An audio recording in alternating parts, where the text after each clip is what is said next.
I'm here with Laura Mandel. Now, is it Mandel or Mandel and Howie. like Howie Mandel? Laura Mandel with the new center now. I'm gonna.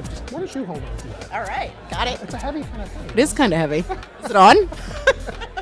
I think it's on. You got to tell me, how was it started? Well, let's see. I came to the news center about 2 years ago, but this event started long before me, about 5 years ago. This is the 5th year we've done it, and it came to be because as the Jewish Arts and Culture organization in town, we kind of decided there really needs to be a major place in this city for Jewish food because it's really what appeals to the younger crowd. Okay. So, a few years later, I can't kill this event, no matter how hard I try, because everybody just wants to keep coming back. And why would you want to do it? It's so good. Because it's a headache to put on, but I'll tell you something, Oh, boy. it's worth it every time. The food is so good, the drinks are so good, the enthusiasm is unbelievable. Now, did you have a Bubbie yourself? So it's funny because I had a grandmother who I'm very, very close with. What did you call it? But that's the interesting thing. I never called her Bubbie. I called her Grandma. Never called her Bubbie because in my family, she was a German Jew. And this whole Bubbie thing was like a foreign concept. And when anybody says like, oh, my Bubbie made the best whatever, I'm like, no offense to my grandma. Loved her dearly. Yeah. Not a fabulous cook. What was the one thing that she made that kind of keeps you up at night? Matzo balls. Her matzo Floaters balls. or sinkers? Sinkers. And that's the Oh, thing. golf balls? That's the thing.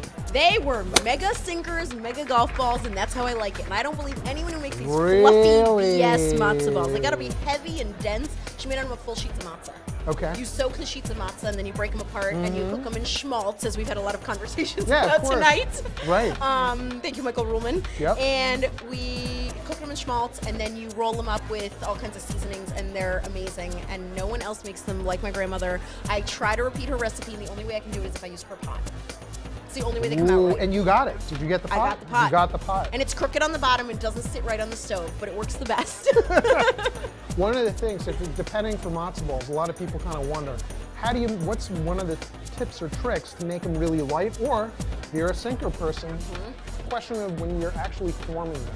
If you compress them really hard, down they go. It'll be a Titleist 4. If you very, very light with the hand, you'll get them really light. That's one of the key things. So again, it's about a culinary technique that you want to use. Yep. So again, for you, make them into snowballs. You know, pack the hell out. And no matzo meal. I might use like a little matzo meal for filler, but the base of it, unlike most matzo balls where you use mostly matzo meal, is those full sheets of matzo. Now, do you cook a lot at home? I do cook a lot. You do cook? I do. I love to cook. I So- never use recipes though.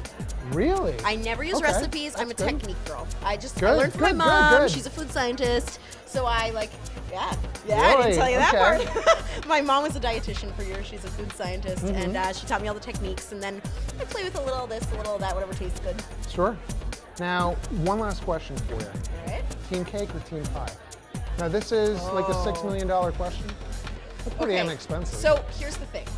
I love filling on a good pie, but I don't like crust. So therefore, team cake. That's a really confusing answer. Yeah. But at the same time, that makes sense.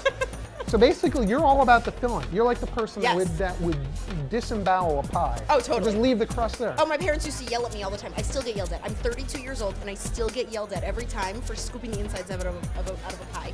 My dad says, your mother made this beautiful crust. Why don't you eat it? She even puts vodka in to make it all flaky. I mean, she's the test kitchen. You're doing the Exactly. test She does the kitchen test kitchen thing. She's so good, and I still don't eat it.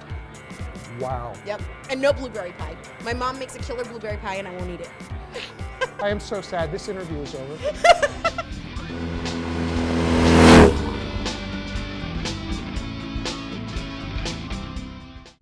Food Biker is a part of This Complete Breakfast.